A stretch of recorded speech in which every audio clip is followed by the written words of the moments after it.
This is the all-new Fujifilm GFX100RF, and we've been testing it for the past few days to see what this is like and if this camera is actually worth your money.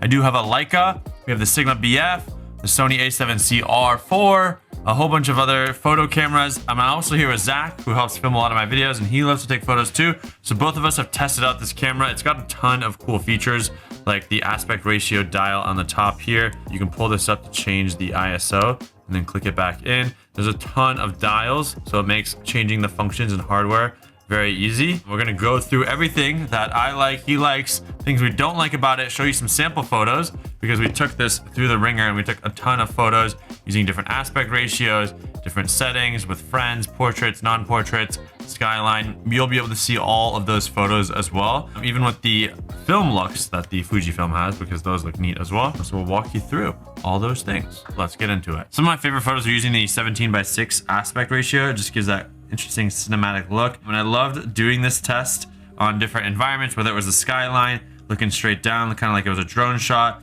the New York City skyline. It just looked gorgeous, like this one. And since this camera is 200 megapixels, you'll still have the raw file if you want to actually go crop it. There it is. You'll still have all that data, so if you want to go back and shift it, you can. But you will be able to get a JPEG of that original image, and I'm able to see so much detail just even after it's been cropped to this 17:6 aspect ratio, and it looks stunningly gorgeous. This was one of my favorite styles of photos to take with this. Do you absolutely need it to show? Wow, these are just so beautiful. Just look at the brick building. The aspect ratio while you're taking the photos, it helps for me to frame it. Like, yes, I could take a wide shot and crop it later, but having this helped me frame it. And then tried a few portrait style shots. This was also nice. You're not going to get as much of that blur, the bokeh in the background, because it is f4, but they still looked stunning. It still looked great. Once again, these skyline shots are gorgeous. There's a little bit of shade on the Empire State Building. It looks beautiful. We can zoom in there, and there's still a lot of detail, even when you zoom in a ton. These super wide shots, you got Tay just laughing, Velcro smiling, playing with the Sigma BF.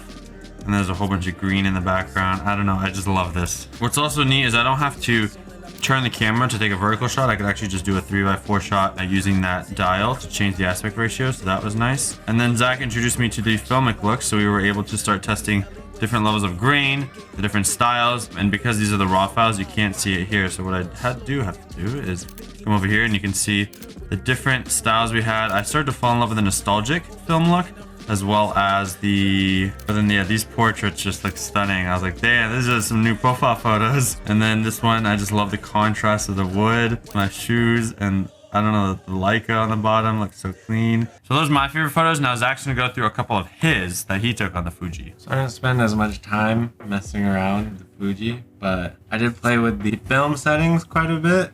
I gotta go to a finder for that. And I do really like the touch of softness that the large grain setting gives. Here you can see all this water. The fact that there's a bit of softness just gives it a less clean look, and that's something that makes film feel really special. And it's nice to have a touch of that on a digital sensor just built right into the image you're taking. Personally, shooting on film, I've never shot medium format, so I've only shot 35mm, so being able to zoom into this as much as you can and have that resolution is just absolutely incredible. And that is a special feeling. Just to be able to take a photo and have the confidence that this is a photo that I love, and now I can go blow this up and print it and it'll look good. Like this photo, I thought that built-in lens with the f4 actually has a surprisingly nice bokeh. Pretty nice shallow depth of field for f4. The minimum focus distance I thought was pretty good as well. And as someone who has shot 35mm film, having enjoyed shooting with acros, being able to just get that in camera is so cool. That's one of my favorite black and white film stocks. Yeah, there's just something special about being able to even change oh, I'm gonna make this one shifted towards the yellows or the greens or the reds. I think that's the 3 modes they had. That's an aspect of play that you don't get with a film camera. So it's so cool to just be able to play with that right in the body. Yeah, cool. So those are top favorites. Now maybe we'll go through the things that we liked about using the camera, and then we can jump into things we did not like. So from a camera usability perspective, this is kind of how it looks like. It's small form factor. It's a point and shoot style. It's got a relatively large screen. You can power it on and you can see on the screen. I love that we had the film simulations that you can just go through the menu, select the film simulation, and it shows you the different colors, how they look, how they appear. The description does cover the screen a little bit, so it's hard to see sometimes, but you just have to take some colors and test it out. This was the Acros with the G filter. You can actually go there and change it from standard, yellow, red, green. So there are a lot of options. And then you also have the grain effect, which you can do strong, weak, and then large or small. So that just changes the photo. I love that. You can save a JPEG and a RAW file. I think that's important. It has 2 SD card slots. So you can record to both for redundancy if that's important to you, for special events or any kind of professional gig. I love that I can charge it via USB-C. I actually never took the battery out. We just charged it and transferred data via the USB-C. So it's nice to not have to remove anything.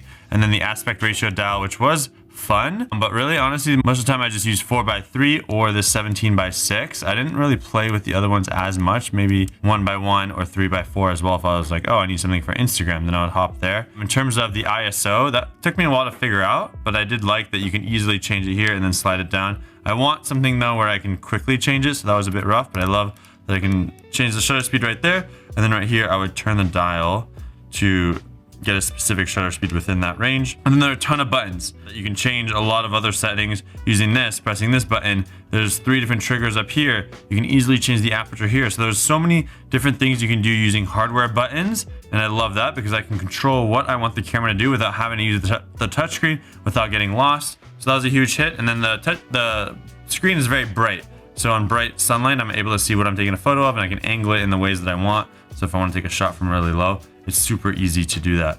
Those are the main things that I love. The EVF2 was also very bright, easy to use. I can just go up there and it automatically switches to the EVF. So that was nice. Let's see if you can kind of see a little bit of how that EVF looks. But that worked really well for me. From a hardware perspective, it feels good in your hand, at least in my hand. And it just looks really nice. I used to have the Fuji X100 series, and this reminds me of that. Very similar style, point and shoot with the silver and the black leather-ish on the bottom. So I love that about the Fuji. Zach, what are your thoughts on this camera and things you liked about it? I'm a big EVF guy, so having an EVF that just feels good to use is really important, and it's definitely checked that box. I thought the menu system with the buttons was a little bit intuitive for me. I come from Sony, pretty much use all the Sony system, and you know, the menus are pretty straightforward. I found maybe I just need to spend more time with this, but I found that, you know, interacting with these 4 buttons on the back, like I just kept misclicking and doing things that I didn't want. So I wish that was a little more intuitive. And then I love that this just it's not only stylish, but it like feels like a film camera would. Like that, switching the ISO with this dial feels so nostalgic and reminiscent of that, and like on my actual film camera. The caveat there though is that when you're shooting film, you load the roll and you set the ISO, and the whole roll usually you just shoot at the same ISO, so you're not changing it. You know, it's just set it and forget it when you load the roll. Like this, as you're shooting, pulling it up and twisting, especially if you're like shooting vertically, it's really annoying. It does not designed, like when it was designed for film cameras, that was not the intention. I think that needs a redesign, although it is cool. Yeah, all the dials feel really good to use. It just has a good weight in your hands. I really don't like cameras that feel too light. It makes it feel cheap. It makes it feel like I'm gonna like throw it and break it. So I really like that this has a little bit of weight to it. And then the file sizes, they're 200 megabytes for the raw files, because this is 102 megapixel camera. So 200 megabytes per file is a lot. So you just gotta be ready to be able to manage all that and have large SD cards, or it just takes forever to upload everything. But yeah, what did you not like about it? I think the biggest hiccup for me was the menus. Like even switching to movie mode was something that I had to like just stumble upon. Like, oh, you have to hold delete drive button, and then a separate menu pops up, and you go all the way to the bottom and you can see that. But I imagine like once you spend enough time with it, you'll get pretty good at these things. It's nice to know that probably there is the thing you're looking for. It's just gonna take some time to find it. Like once I found the multiple exposures option, I just immediately fell in love with that. That was one of my favorite parts of shooting on a traditional film camera. So to have that functionality built in to this digital interface is super awesome. What did you think of the lens? I love that the lens is small. It's easy to pack. I wish that there was a wider aperture so you get more light. I was taking the ISO pretty high even during the daytime sometimes in shadow areas.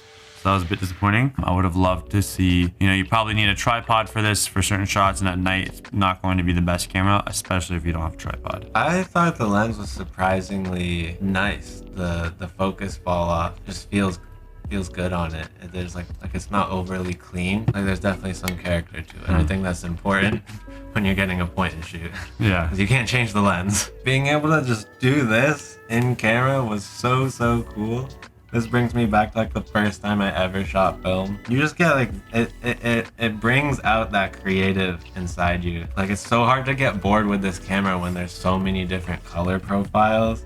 And then there's options like this where you can do multiple exposures. Here I did another one. Like here's Shervin. You can see him behind like the flowers, and then it gives you the idea of place. We were at Chelsea Market. Like it's cool. It's a very artsy, stylish camera. And I think if you see someone with it just walking by, you're like, yeah, that looks like a cool camera. Like here in the especially, you can just feel that little touch of grain that it's adding. Adds this nice softness to the image. Really pleased with the image resolution and the character. Yeah, so like here you can see this is just the classic look, and then this is the built-in Fuji look. I think what this was how it turned out, and this is with the actual Fuji look on top of it. I don't know, I loved playing with these because you're essentially editing in camera and you don't have to worry about it afterwards, and they just look so clean, and then you can just post that on social media. So this is the raw file. You can see pretty much every detail in his face and skin. But then if I go to the actual one, there's a lot of grain because we had grain turned on, and then it was more of a monochrome look as well. So this just feels like you took it on film. It looks so clean, I love it. And I think that's like exactly what you want in a point and shoot.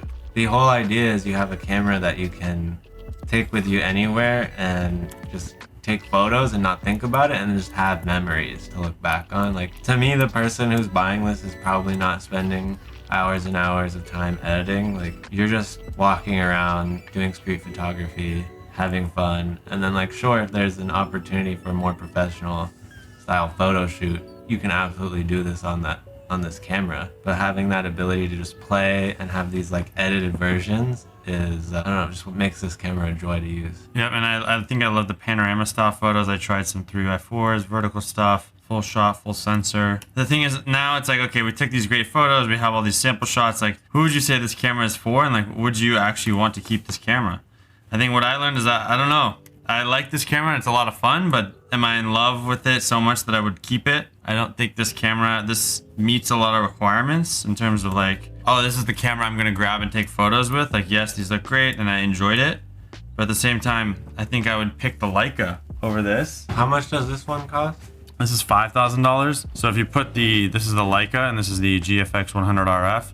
Obviously the lens is bigger on the Leica Q3, but the form factors are somewhat similar. It's taller on the Fujifilm as well because of the sensor. But the images that I get from the Leica just stand out more. It just feels more exciting to take photos with. So I personally would just pick the Leica Q3. They're relatively closer in price than most other cameras, but I just don't see the value in this. Even though it is medium format, I don't know if I need that right now, and this full frame Leica is good enough for me. Who do you think it's for? Yeah, I think the person who's buying this is definitely not worried about money.